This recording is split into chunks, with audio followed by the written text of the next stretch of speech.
अस्सलाम वालेकुम viewers, welcome करती हूँ मैं आपको आज की इस इंटरेस्टिंग और न्यू एपिसोड में। लड़के की मोटी ताज़ी माँ जो तन फन करती खड़ी हो गई थी। लैला ने इसे कंधों से पकड़ के पास रखी कुर्सी पर ठूंसा और आहिस्ता से कान में बोली, अब अगर उठने की कोशिश की तो बर्फ तोड़ने वाला सुआ मार के तेरी हवा निकाल दूंगी, मोटी भैंस। इतने में लड़के की दोनों बहनें भी आगे आ गई थी। ये क्या गुंडागर्दी है? हो कौन तुम हमारे मामले में टांग अड़ाने वाली? चुप करके इधर बैठ जाओ मेकअप की दुकानों। अब अगर आवाज़ निकाली तो मुंह धुलवा दूंगी दोनों के, और फिर सोने के जेवर पहनाऊंगी जो तुम लोगों ने मांगे हैं। दोनों लड़कियां साथ ही चुप करके बैठ गई। सब लोग चुप करके शो एंजॉय कर रहे थे। किसी ने बीच में बोलने की कोशिश नहीं की थी। हाँ जी मौलवी साहब, लिखें हक महर में 20 लाख और महाना 10,000 जेब खर्च। अरे ये क्या कह रही हो लड़की, तुम्हारा दिमाग तो ठीक है?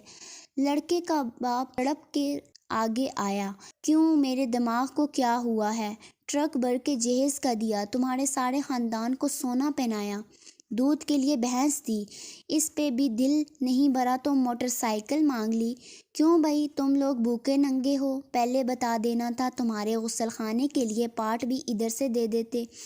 चले मौलवी साहिब, आप क्या देख रहे हैं, लिखिए। शाबाश। और हाँ, शराइत में ये भी लिखना कि अगर लड़की को ससुराल में तंग किया गया तो इन सब घरवालों को चौक में नंगे करके लित्तर मारे जाएंगे।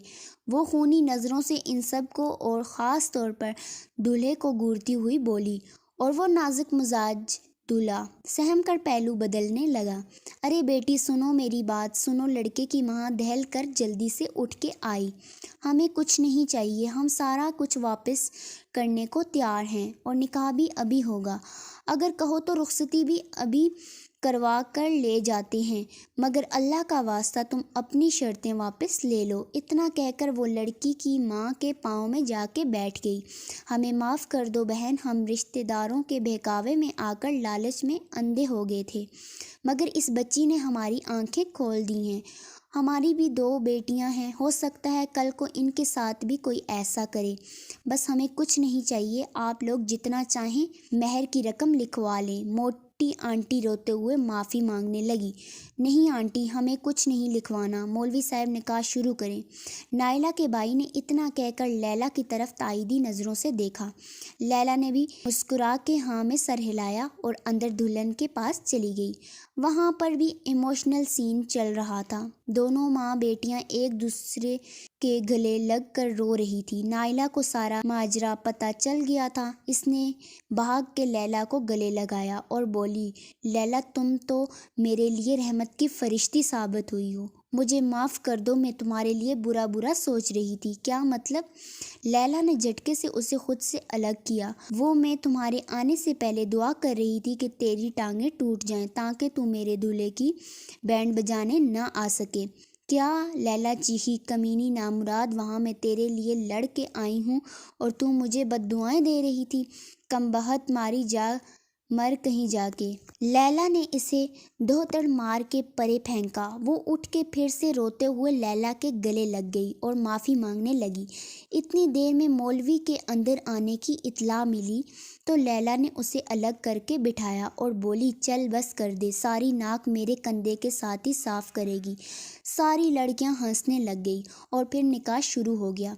रस्म के बाद लैला अपनी छोटी कज़न, जिसको वो साथ लेके गई थी, के साथ सीटी बजाती हुई घर में दाखिल हुई। चाची, जो इन दोनों के इंतज़ार में ही बैठी थी, तड़प के कमरे से बाहर आई और बोली, कमबख्त मर्दमार, अब किसकी चमड़ी उतार के आई है जो सीटियां मार रही है? अरे नहीं अम्मी, आज तो लैला बाजी ने ऐसा कारनामा किया है कि सभी लैला बाजी के फ़ैन हो गए।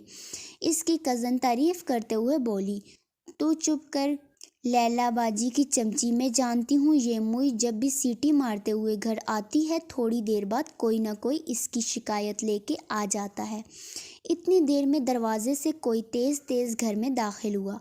चाची ने दहल के सीने पे हाथ रखा। देखा तो लैला के चचा थे। उन्होंने आगे बढ़ के लैला का माथा चूमा। جیتی رہ میری دی، تو نے آج میرا سر فخر سے بلند کر دیا ہے۔ ارے کوئی مجھے بھی کچھ بتائے، چاچی جل کر بولی۔ میں بتا تو رہی تھی، آپ نے جھڑک دیا۔ منہ ٹیڑھا کر کے چھوٹی اندر بھاگ گئی۔ چل نیک بخت، اندر چل کے بتاتا ہوں تجھے اپنی دی کا کارنامہ۔ چاچی نے حیران ہو کے لیلا کو دیکھا اور وہ چاچی کو آنکھ مار کے کمرے میں سونے چلی گئی۔ تو ویورز، آپ کو میری آج کی ایپیسوڈ کیسی لگی وہ آپ لوگ مجھے لازمی بتائیے گا کمنٹ میں۔